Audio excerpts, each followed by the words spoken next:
Pork barrel, ngayon leadership funds, pero before that merong tinatawag na budget insertion at saka yung mga flood control project anomalies. Kailan kaya talaga titino ito pong ating gobyerno? Pero mukhang wala namang problema dito sa leadership fund kung yung testimonya mismo ni Secretary Manuel Bunoan ang atin pong pag-uusapan. Kasi nilinaw niya na rin naman kahapon sa naging testimonya niya sa Sandigan Bayan, sinasabi niyang wala namang pong masama, di umano, sa tinatawag po na leadership fund ng mga senador. Pero, ayon po kay Senator Ping Lacson, worst version of pork barrel ang leadership fund. Ano po ba ito? Basahin po natin dito po sa balita ng Inquirer.net. Senator Panfilo Lacson on Thursday branded the so-called leadership fund a worse version of the outlawed pork barrel system, as it provided lawmakers opportunity to make insertions even during the preparation stage of the national budget. Ito po yung nakikita ni Senator Lacson dito. Mas masahol pa raw po ito sa outlawed pork barrel system. In particular, ito po yung naging post ni Senator Ping Lacson sa kanyang Facebook page. Leadership fund is not only a descendant of the outlawed pork barrel but also its worst version. Why would members of Congress dip their hands in the budget preparation phase outside of the local development councils preparation of their local development plans where they are allowed to represent their districts? Basahin po natin yung mismong artikulo mula po sa kanyang webpage. Sabi po dito, Lacson muling nanawagan na buwagin ang leadership fund sa pambansang budget. Muling nanawagan si Senator Panfilo Ping Lacson nitong Webes na buwagin ang leadership fund o allocables sa pambansang budget na anyay hindi lamang isa pang anyo ng pork barrel kundi mas masahol na bersyon ng ipinagbawal ng sistema. Ayon kay Lacson, ipinakita ng testimonya ni dating Public Works and Highway Secretary Manuel Bunoan, gayon din ng mga kamakailang kaganapan kaugnay ng mga maanumalyang proyekto sa flood control kung paano nabigyan ng leadership fund ang mga mambabatas ng pagkakataong magsingit ng mga proyekto sa budget kahit nasa preparation phase pa lamang ng pambansang budget. The leadership fund, aka allocables, yun pala ang another term, yung matagal na nating nadidinig na allocables, is a worse version of the outlawed pork barrel system.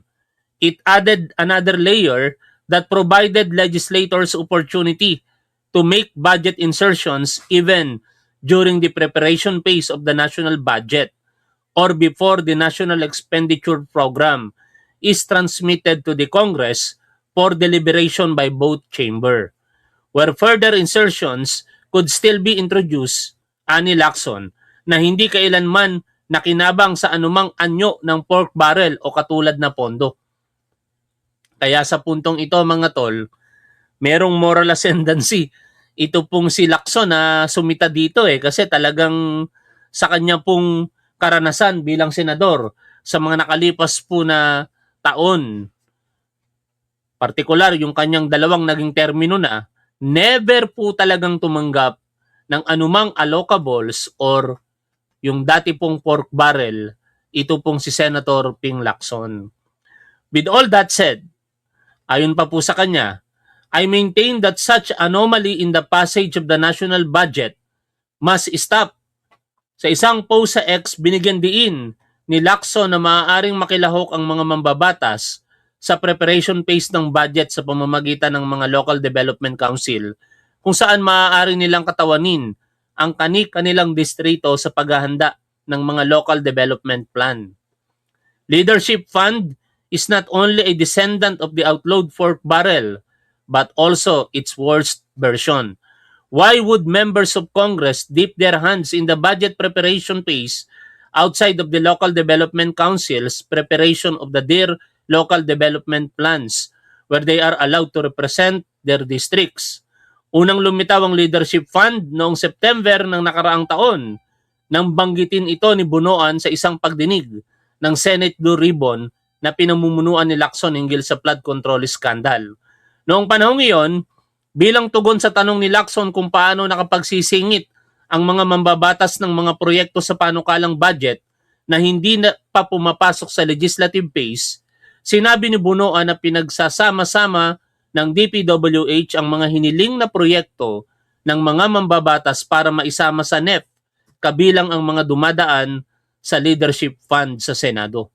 Bakit kasi may mga ganito pa, no, mga tol? Kaya natetempt tuloy yung ilang mga mambabatas na magkaroon po ng komisyon eh. Kasi ang maliwanag po dito sa ngayon, ang Leadership Fund ay hindi per se illegal. Nagiging illegal lamang daw po ito kapag ka nangungumisyon na yung mga mambabatas. At in this case, sabi ni Manuel Bunoan, lahat ng mga senador noong 2024 ay nabigyan daw po ng tinatawag na Leadership Fund. Pakinggan po natin ang balita kaugnay po niyan. Ibinunyag ni dating DPWH Secretary Manuel Bunoan ang ilang senador na nagsumiti umano ng listahan ng infrastructure projects. Kabilang sa mga binanggit niya, sina Senator Bongo at Senator Robin Padilla. Nasa frontline ng balitang yan, si Camille Samonte. Sa unang pagkakataon, tumistigo si dating DPWH Secretary Manuel Bunoan para yan sa kasong malversation laban kina dating Senator Bong Revilla at mga dating opisyal ng DPWH Bulacan 1st District. Nagugat ang kaso sa 92.8 million na ghost flood control project sa Pandi, Bulacan. Sa kanyang cross-examination, ipinaliwanag ni Bunoan na may nakalaang leadership funds sa lahat ng mga senador sa ilalim ng budget ng DPWH.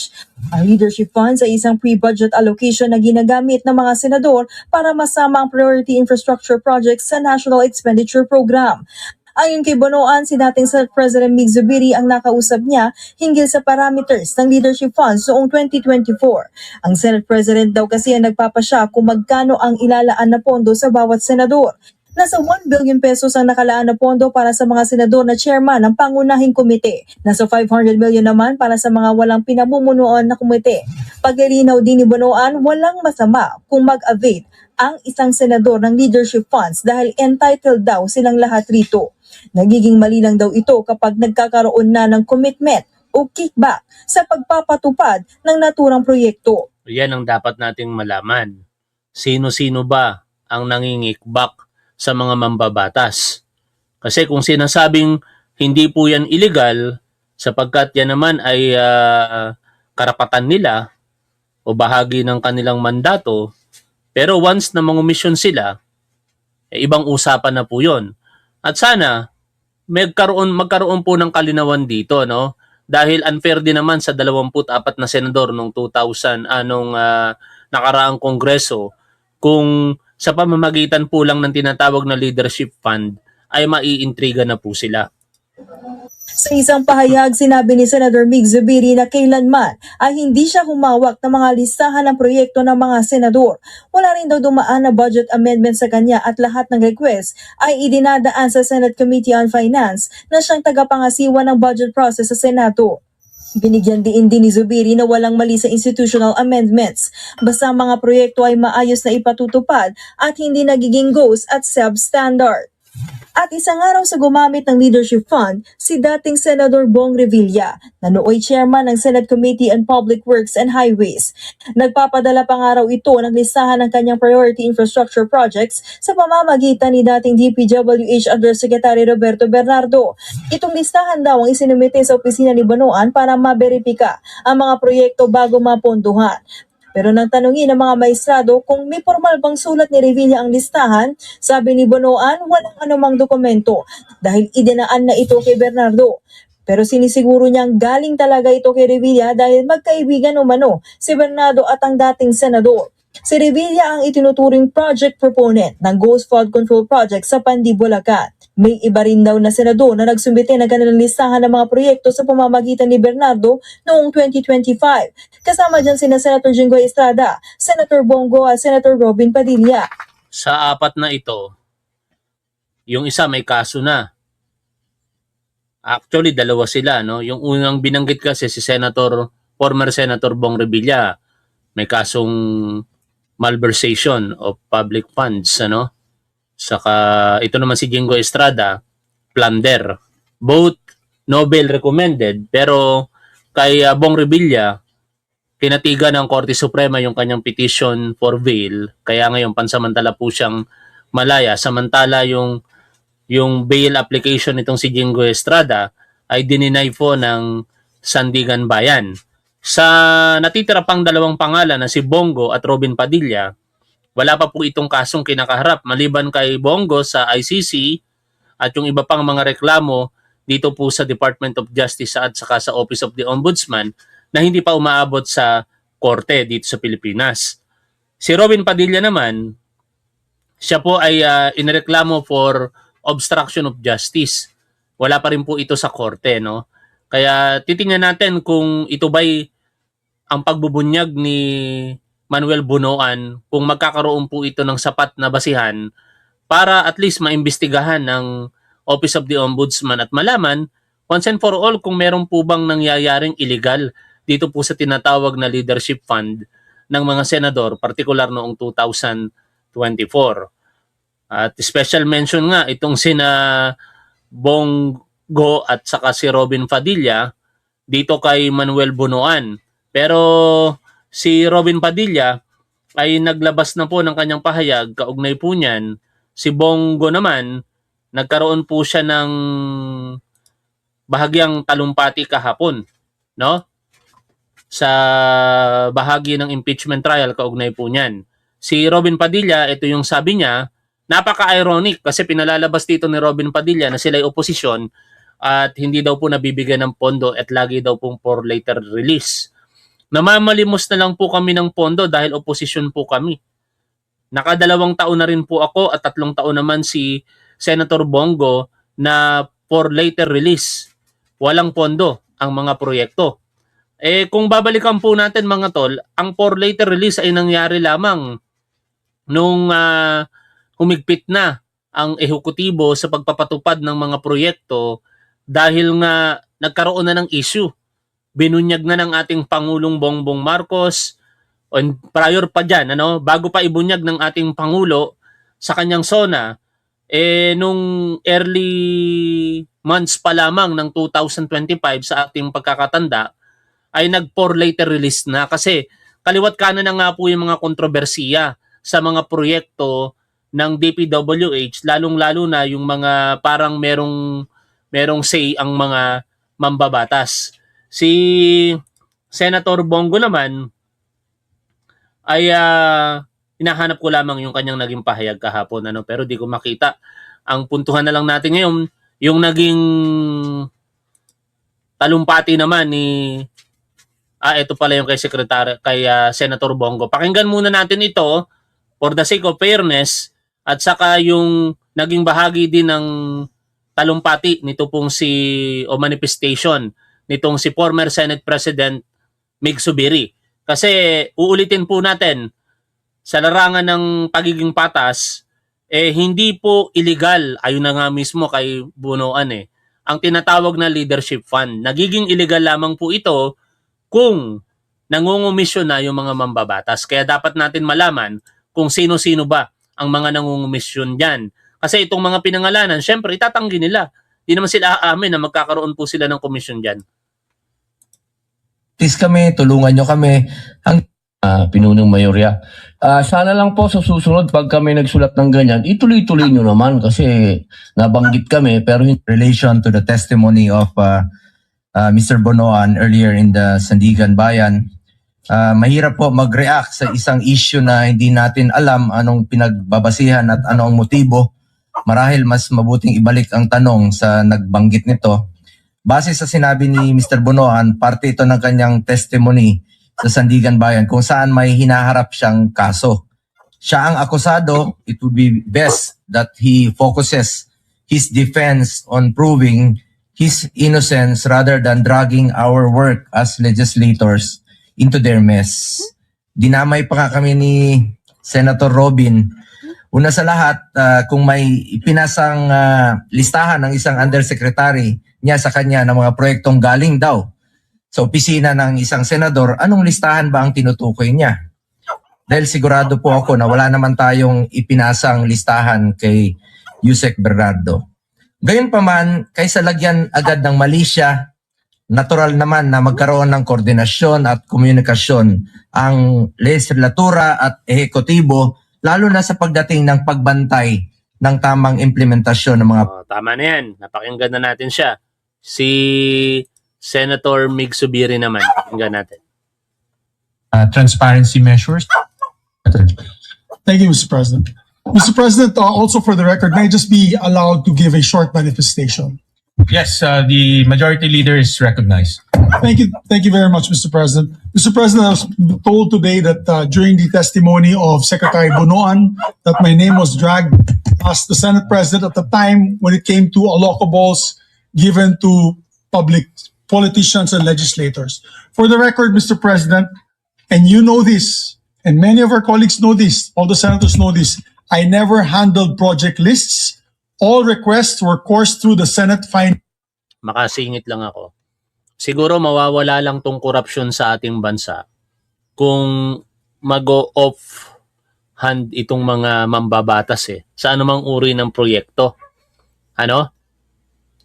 Tama na yung maging tagapanuri sila sa pondo na ibinabahagi ng nagagamitin ng ating gobyerno, at wala dapat may isang pondo ang ilagak sa bawat mambabatas. Tingnan natin kung sino pa ang tatakbo bilang senador o bilang kongresista, kung ang aasahan na lamang po nila ay ang trabaho nila bilang mambabatas at ang kanilang mga sahod. Kasi sa ating pagkakaalam, ang mga mambabatas po na ito ay may kanya-kanyang budget no? Bukod pa doon sa budget nila, meron pa silang katulad nito nakakapag-impluwensya sa implementation ng mga projects under the executive branch of the government. Tingin ko kung mangyayari yon, baka kahit paano mabawasan ang mga nananakaw na pondo sa ating gobyerno. Dahil kung ang mga mambabatas natin, logic lang naman yan, wala nang mapapala kung hindi yung trabaho lang nila at pagsisilbi nila sa bayan, sisiguraduhin ng mga yan na ang nasa ehekutibo naman at nasa judiciary hindi rin makakapangurap. Di ba mga tol? Ganun lang naman yung common sense dun Kung hindi nakakapangurap ang mga mambabatas, hindi rin lalo makakapangurap ang mga nasa ehekutibo dahil masusuri ito ng nasa lehislatibo. Ang problema kasi ngayon, nagkakaroon po ng mga sabwatan Kung titingnan po natin yung sitwasyon ng flood control anomalies, sabwatan ng mga mambabatas at ng mga tao sa ehekutibo. Hindi magagawa ng mga corrupt na public official na ito at kasabwat din yung mga pribadong individual ang korupsyon na yan kung walang sabwatan na nangyayari.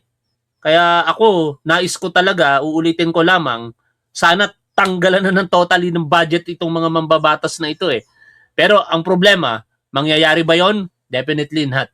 Kasi sila po yung gumagawa ng batas Gagawa ba sila ng batas na makakaapekto sa kanilang welfare? I don't think so.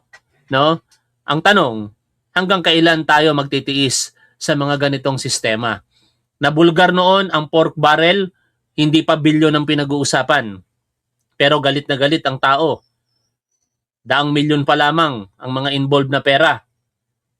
May mga nakasuhan, pero walang definitely nakulong na mga mambabatas. Kasi yung mga nakasuhan, nakalaya din kinalauna, napawalang sala. No? Kaya nagpapaulit-ulit tuloy. May mga alingas-ngas pa ngayon na sinasabi, bagamat ang nagsasalita, wala rin kredibilidad, sapagkat siya rin mismo, yung kanyang mga pagbubunyag sa rock netting diyan sa Baguio o Benguet, ay hanggang ngayon wala rin nangyayari. Ang tinutukoy po natin si Magalong na sinasabi niya muli pong nagbabalik yung mga komisyon o diskarte, partikular sa mga kongresista naman daw. Grabe talaga mga tol, nakalulungkot sapagkat lahat tayo napagnanakawan dito eh. Wala namang Pilipino ang hindi napagnanakawan ng mga balasubas na itong taong gobyerno. Lahat tayo nagbabayad ng buwis sa iba't ibang kaparaanan. Kaya sa bawat ninanakaw po nilang pera, tayo po, bawat Pilipino ang napagnanakawan. Finance Committee.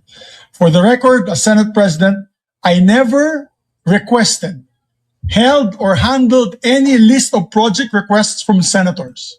Because the media is asking me this, and I want to put this on record. I refuse to handle any such list. Wala po dumaan na proposed budget amendments sa ating tanggapan. Alam ng mga senador yan. Because whenever the senators would approach me and say, meron kaming mga request, I always tell them, pass it to the finance chair in the finance committee. Always. Lahat ng request ay course to the Senate Committee on Finance na siyang tagapangasiwa ng budget process sa Senado. As a matter of fact, we did the same in the last budget, in this 2026 budget, Mr. President. We did it one step further. We adopted it on the floor with all the documentary requirements needed from RDC to barangay hall request, barangay submission of barangay documents and agency requests. Dito natin ginawa for full transparency. So I'm doing this for full transparency, Mr. President. With that said, I see nothing wrong with making institutional amendments to support roads, bridges, airports, seaports. Panoorin nyo na lang ng buo yan, ano? Bahagi po yan ng talumpati ni former Senate President Mick Zubiri, at sinasabi niya dyan na walang illegal sa kanyang mga naging layunin, no? Pero again, kung mawawala ito pong mga budget insertions na ito, higit sa lahat kung tatanggalin na ang mga pondo sa mga mambabatas na ito, maliban na lamang doon sa kung paano kikilos ang Senado bilang legislative, kung paano sila makakapagpatupad ng kanilang mandato, yun na lamang iiwan sa kanila. Siguro darating yung panahon na makikita natin at masasabi natin na walang mambabatas na korap. Pero sa ngayon, mahirap, no? Ang hirap na po talagang maniwala na both houses, dito ngayon sa Senado, sa House of Representatives, napakaraming korap, napakaraming balasubas. O hanggang dito na lamang muna mga tol. Maraming salamat sa patuloy ninyong suporta sa ating gobyerno, sa ating Pangulo, at dito po sa ating programa. Katatapos lamang nung EGD at colonoscopy ko, okay naman yung procedure. So far, so good. Salamat sa inyong panalangin, salamat sa inyong suporta. At lagi po nating tandaan kung ano ang tama at dapat, doon po tayo. Keep safe. See you always. Bye for now mga tol.